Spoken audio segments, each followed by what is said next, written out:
तमाम देखने सुनने वालों को अस्सलामु अलैकुम।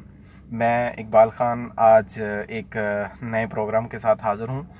असल में आज ये जो मेरा क्लिप है इसका मकसद अवेयर करना है आप लोगों को प्रोस्टेट कैंसर के बारे में, जो कि जी हाँ, प्रोस्टेट कैंसर जो कि मर्दों में ख़ास तौर पर तेज़ी से फैल रहा है और भारत में इसकी शरह ज़्यादा है और पाकिस्तान में कदर कम है। लेकिन प्रोस्टेट कैंसर है क्या, मैं आपको ये बताना चाहता हूँ।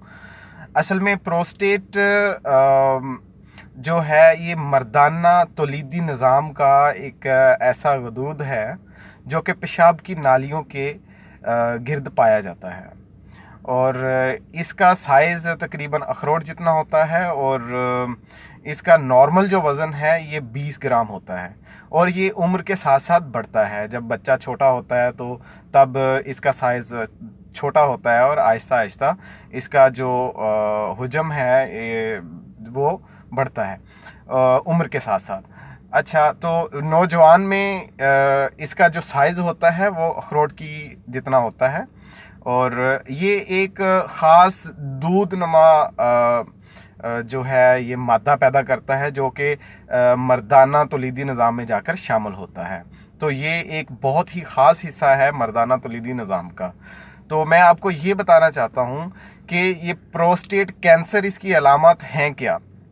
प्रोस्टेट कैंसर जो है इसकी अलामत ये है कि रात को पेशाब का बार बार आना, पेशाब में जलन महसूस होना और इसके अलावा थकावट महसूस होना भी इसका जो है ये एक ख़ास पहलू है, ख़ास इसकी निशानी है। और पेशाब करते वक्त दबाव या ज़ोर ज़्यादा लगना और इसमें जलन वगैरह महसूस होना वगैरह वगैरह। और ये इसकी ज़्यादातर ये जो बुनियादी अलामतें हैं वो आम हमें समझ नहीं आती, लेकिन ये बुनियादी अलामतें इसकी यही हैं कि पेशाब का बार बार आना और या पेशाब का रात को बार बार ज़्यादा आना, पेशाब में जलन महसूस होना और अपने पेशाब का आपको ऐसे लगना, ऐसे महसूस होना कि जैसे पेशाब अभी पूरा खारिज नहीं हुआ, अभी आपकी बॉडी में या मसाने में अभी पेशाब है। तो ये बुनियादी अलामतें हैं इसकी। प्रोस्टेट कैंसर जो है इसकी जो बुनियादी अलामतें हैं वो मैंने आपको बताई हैं। और अगर आपको इस तरह की अलामात का सामना है तो आप फौरी तौर पर अपने डॉक्टर से, करीबी डॉक्टर से या किसी माहिर अमराज से जो यूरिनेशन स्पेशलिस्ट है उससे आप रब्ता करें। और बाकी ये है कि मैं अभी थोड़ी देर पहले ये स्टडी कर रहा था, उसमें एक बड़े आसान इलाज भी हैं इसके। प्रोस्टेट कैंसर खुदा न खास्ता इसको अगर बुनियाद पे पकड़ा ना जाए तो ये आपकी जान के लिए बहुत बड़ा ख़तरा है। इवन के सर्जरी करवाने के बाद भी, इलाज करवाने के बाद भी ये फिर बढ़ता रहता है, ये घटता नहीं है। इसलिए ये जो बुनियादी अलामतें मैंने आपको बताई हैं इसको आप फौरी डॉक्टर से, करीबी जो भी हॉस्पिटल है या जो भी MBBS डॉक्टर हैं, स्पेशलिस्ट हैं, आप उनसे अपना चेकअप करवाएं और फौरी उनसे रब्ता कीजिए। और मैं ये भी देख रहा था इसमें अनार का जूस है वो भी बहुत ज़बरदस्त है इसके लिए। फिर आप ज़्यादा से ज़्यादा खजूरों का इस्तेमाल करें, लेकिन खुदारा आप इसको स्टडी कर लें। मैंने जिसके बारे में मैंने स्टडी किया है वो ये है कि 2 हरड़ आप लें, 2 हरड़, उसको तकरीबन पानी के आधे गिलास से ज़्यादा, यानी आप समझ लें पौना गिलास लेकर शीशे के गिलास में आप उसको डाल दें और पानी इतना हो कि हरड़ फूलने के बाद भी वो पानी में डूबी रहें।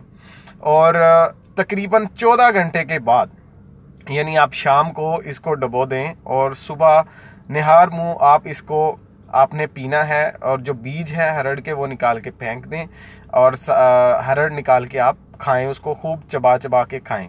और फिर जो उसका पानी है वो भी आपने पीना है, लेकिन वो पानी इस तरह पीना है कि आप घूंट भरते हैं उसका घूंट भरें पानी का और उसको पूरे मुंह में चारों तरफ मतलब फेरना है और जो आपकी जो राल है वो आपने अंदर लेकर जानी है। और इसी तरह आपने वो 3 घूंट में वो पानी पीना है। और इंशाल्लाह 1 महीने के अमल के बाद आपका जो प्रोस्टेट कैंसर की जो बुनियादी अलामतें हैं वो ख़त्म हो जाएंगी इंशाल्लाह उल अज़ीज़। तो मेरा ये एक छोटा सा अवेयरनेस प्रोग्राम था। मैंने आपको बता दिया प्रोस्टेट ग्लैंड क्या होता है। प्रोस्टेट ग्लैंड मर्दाना तौलीदी निज़ाम का एक ख़ास हिस्सा है और ये पेशाब की नालियों के पास वाक़या होता है, यानी उसके गिर्द वाक़या होता है। इसका साइज़ जो नौजवान मर्द हैं उनके अंदर इसका साइज़ अखरोट जितना होता है और नॉर्मली इसका वज़न 20 ग्राम होता है और ये उम्र के साथ साथ बढ़ता है। और ये ख़दशा ज़्यादातर, ये अलामात ज़्यादातर बड़ी उम्र के लोगों यानी 40-45 साल के लोगों को ज़्यादा हैं, नौजवानों को थोड़ी कम है। लेकिन फिर भी अगर आपको ये अलामात अपने में महसूस हों, यानी पेशाब में जलन, पेशाब का रुक रुक के आना या पेशाब का बार बार आना या रात को बार बार पेशाब का आना, ये इसकी बुनियादी अलामतें हैं। तो आप ख़ुद भी अपने आप को अवेयर करें और अपने साथ साथ अपने दोस्त भाइयों को, जो भी आपके जानने वाले हैं, सबको ये अवेयर करें प्रोस्टेट कैंसर के बारे में। शुक्रिया बहुत बहुत।